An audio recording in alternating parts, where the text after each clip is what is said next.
EPS 95 pension में बढ़ोतरी। Budget में पेंशन भोगियों के अधिकार और न्याय की लड़ाई की होगी जीत। ईपीएस 95 पेंशन भोगियों की पेंशन में बढ़ोतरी करना सरकार की नैतिक जिम्मेदारी ही नहीं बल्कि सामाजिक जिम्मेदारी भी है। पेंशनर्स को सम्मान मिलना चाहिए जिन्होंने अपने जीवन के सुनहरे दिनों में विभिन्न संगठनों में महत्वपूर्ण योगदान दिया है। सभी राजनैतिक दलों को इस मामले में एकजुट होकर नैतिक समर्थन देना चाहिए ताकि पेंशनर्स को उनका हक मिल सके और वे समाज में गरिमापूर्ण जीवन जी सकें। सुप्रीम कोर्ट भी अपने फैसले में कह चुका है कि ये पेंशन भोगियों की गरिमा को बनाए रखने के लिए समय समय पर पेंशन में बढ़ोतरी करना जरूरी है। अतः सरकार इस मामले को गंभीरता से लेते हुए पेंशन भोगियों की पेंशन में वृद्धि करनी चाहिए। वरिष्ठ नागरिकों के अधिकार और स्वतंत्रता। पेंशनर्स हमारे समाज के अभिन्न अंग हैं और उनका अधिकार है कि वे अपने बच्चों पर निर्भर हुए बिना गरिमापूर्ण जीवन जी सकें।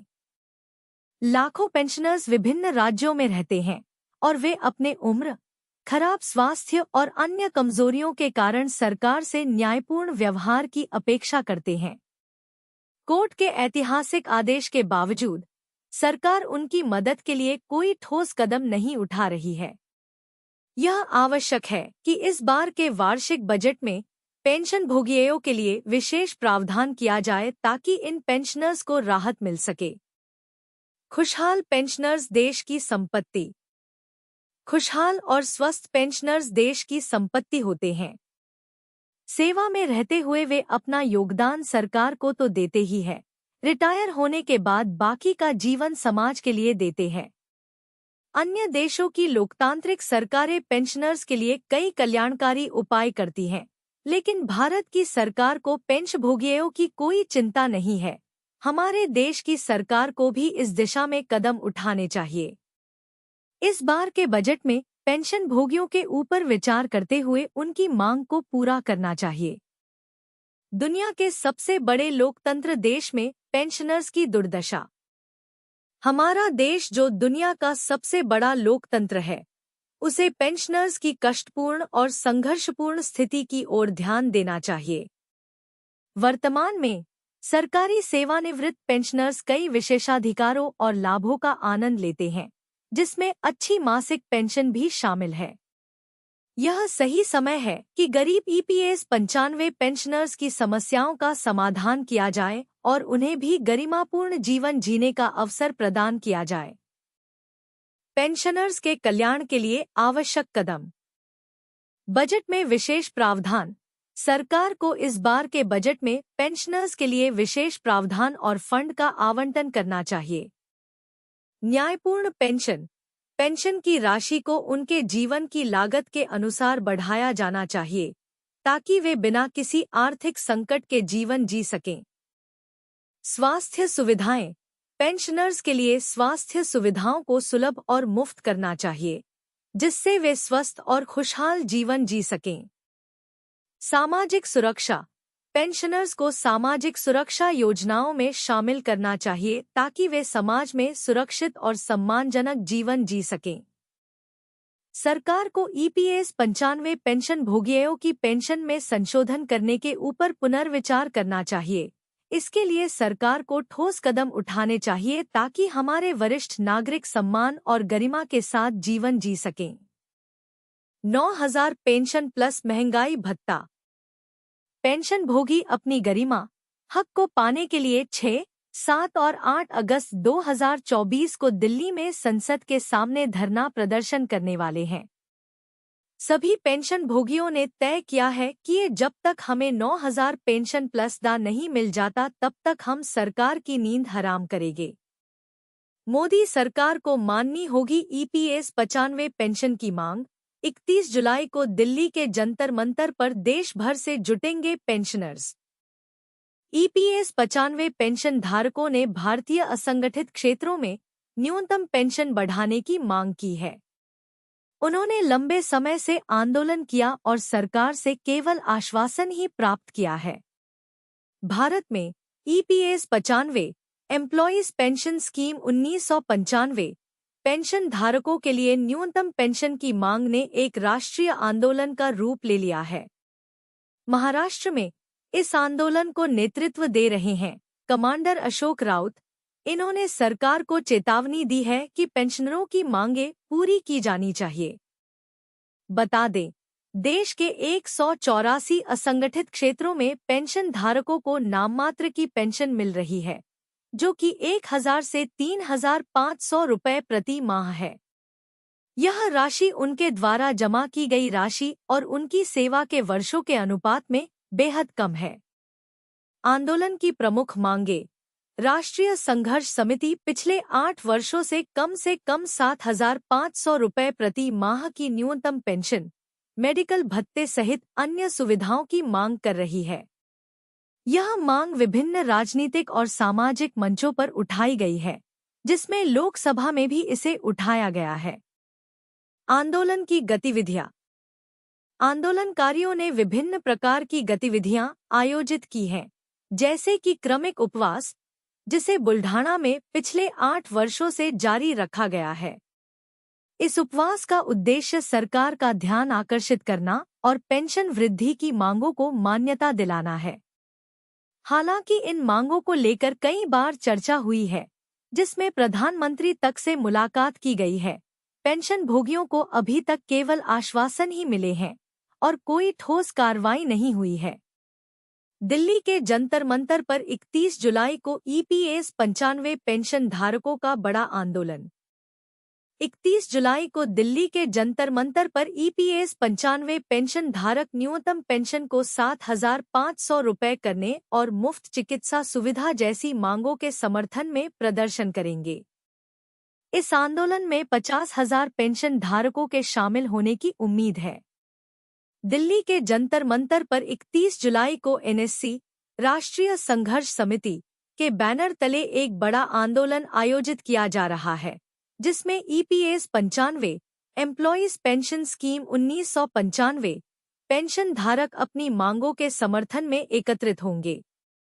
इस आंदोलन का उद्देश्य सरकार पर न्यूनतम पेंशन को बढ़ाकर 7,500 रुपए करने और अन्य मांगों को पूरा करने का दबाव डालना है।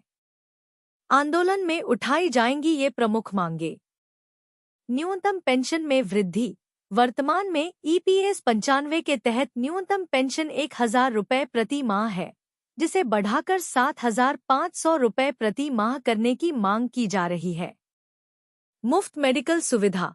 सभी पेंशन धारकों और उनके परिवारों को मुफ्त चिकित्सा सुविधा प्रदान की जाए। हायर पेंशन का लाभ। सुप्रीम कोर्ट के आदेशानुसार हायर पेंशन का लाभ दिया जाए।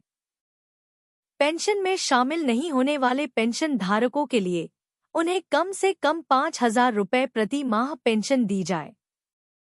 प्रदर्शन और भूख हड़ताल की योजना। इस आंदोलन में देश भर से करीब 50,000 पेंशन धारकों के शामिल होने की उम्मीद है। प्रदर्शन के बाद कुछ पेंशन धारक जंतर मंतर पर अनिश्चितकालीन भूख हड़ताल पर बैठेंगे, जब तक कि उनकी मांगें पूरी नहीं हो जाती। राष्ट्रीय संघर्ष समिति के महासचिव वीरेंद्र सिंह रजावत और अन्य प्रमुख नेता इस आंदोलन का नेतृत्व करेंगे। उन्होंने पेंशन धारकों से संगठित रहने और आंदोलन को सफल बनाने की अपील की है, ताकि सरकार उनकी मांगों पर गंभीरता से विचार करे और उन्हें राहत प्रदान करे। पेंशन धारक लंबे समय से कम पेंशन राशि और जीवनयापन की कठिनाइयों का सामना कर रहे हैं। वे सरकार से मानवीय आधार पर शीघ्र कार्रवाई की मांग कर रहे हैं। यह आंदोलन पेंशन धारकों की गंभीर समस्याओं को उजागर करने और सरकार पर दबाव बनाने का प्रयास है। उम्मीद की जा रही है कि सरकार इस आंदोलन को गंभीरता से लेगी और पेंशन धारकों की मांगों को पूरा करने के लिए आवश्यक कदम उठाएगी। महाराष्ट्र में दहाड़े कमांडर ईपीएस 95 पेंशन की मांग माननी होगी। मोदी सरकार को 31 को दिल्ली में हंगामा ईपीएफओ को देने के बजाय बैंक में रखते तो इससे ज्यादा मिलता। पैसा अगर बाहर ब्याज पर रखा जाता तो जितनी पेंशन मिल रही है उससे ज्यादा ब्याज मिलता। टूटी फूटी पेंशन में जीवन गुजारना छोड़ दीजिए, इस पर शुगर बीपी की दवाई भी नहीं ली जाती। सूचनाजी news Maharashtra. National education committee EPS 95 न्यूनतम पेंशन ईपीएस 95 मिनिमम पेंशन के आंदोलन को आगे बढ़ा रही है।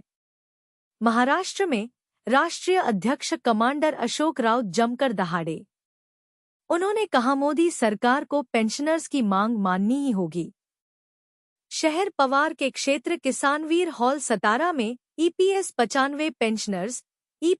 95 पेंशनर्स की बैठक राष्ट्रीय अध्यक्ष कमांडर अशोकराव राउत की अध्यक्षता में हुई। सतारा जिले के सभी तालुका पदाधिकारी भारी संख्या में उपस्थित रहे। शिवाजीराजे की प्रतिमा पर पुष्प चढ़ाकर सभा का शुभारंभ किया गया। राष्ट्रीय अध्यक्ष कमांडर राउत ने संगठन आंदोलन में भाग लेने की अपील की और विश्वास व्यक्त किया कि पेंशन मुद्दे पर हो रही घटनाओं की विस्तृत जानकारी देते हुए जल्द ही केंद्रीय स्तर पर उनकी मांग मानी जाएगी। 184 निजी असंगठित क्षेत्रों में हालत खराब। देश के 184 निजी असंगठित क्षेत्रों में 75 लाख पेंशन धारक, सहयोग, जिला बैंक, अर्बन बैंक, चीनी कारखाने, सेवा संस्थान, दूध संस्थान, सिविल पटपेढ़ी, बिजली निगम, एसटी निगम, निजी अस्पताल, औद्योगिक कारखाने और मीडिया स्टाफ, पत्रकार आदि में ईपीएस 95 स्कीम के तहत नाम मात्र 1000 से 3500 रुपए तक मिल रहा है। जितना अंशदान दिया उतनी पेंशन नहीं मिल रही। पेंशन धारकों ने नौकरी अवधि के दौरान पेंशन फंड में 417,541,1250 प्रति माह जमा किए हैं।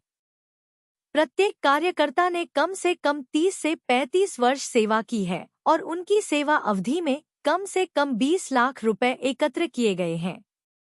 इन्हें अपने शेयर दान पर ब्याज की पेंशन भी नहीं मिलती।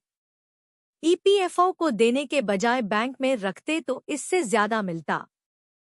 पैसा अगर बाहर ब्याज पर रखा जाता तो जितनी पेंशन मिल रही है उससे ज्यादा ब्याज मिलता। ऐसे होते हुए भी टूटी फूटी पेंशन मिल रही है। जीवन गुजारना छोड़ दीजिए, इस पर शुगर बीपी की दवाई भी नहीं ली जाती। ईपीएस 95 योजना के तहत कम से कम 7500 प्लस मेडिकल प्लस भत्ता आदि की मांग पिछले 8 साल से राष्ट्रीय संघर्ष समिति कर रही है। 8 साल से क्रमिक उपवास। बुल्ढाणा में पिछले 8 वर्षों से चल रहा है क्रमिक उपवास। इस बात का संज्ञान लेते हुए कई सांसदों ने लोकसभा में सरकार का ध्यान आकृष्ट किया है। मथुरा से सांसद हेमा मालिनी के सहयोग से प्रधानमंत्री को अशोक राउत एवं पदाधिकारियों ने 2021 व 2022 में बैठक कर विस्तृत चर्चा कर अवगत कराया। उन्हें केवल आश्वासन मिला, लेकिन उन पर कार्रवाई तक नहीं हुई। लंबे समय के बाद पेंशन भोगी निराश हैं। इनमें पेंशनधारी 30% भगवान के घर गए हैं। जंतर मंतर पर पहुंचने की अपील। अवसाद के कारण फेल पेंशन धारकों की स्थिति को लेकर राष्ट्रीय संघर्ष समिति द्वारा राष्ट्रीय बैठक की जा रही है। अशोक राउत ने पेंशन धारकों से अपील की कि 31 जुलाई 2024 को राष्ट्रीय संघर्ष समिति द्वारा जंतर मंतर दिल्ली में आक्रोश मोर्चा आयोजित कर केंद्र सरकार का ध्यान पाने के लिए भारी संख्या में उपस्थित रहें। संगठन मजबूत करके आंदोलन का फैलेगा दायरा। भुजंगराव जाधव ने अपने प्रस्ताव में कहा कि संगठन को मजबूत करने और संगठन की एकता व ताकत दिखाने के लिए समय की जरूरत है।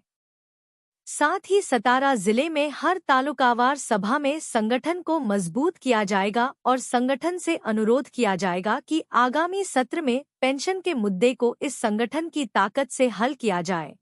जो पेंशन जाधव ने कहा कि जो करेगा उनके पीछे संगठन स्थापित किया जाएगा।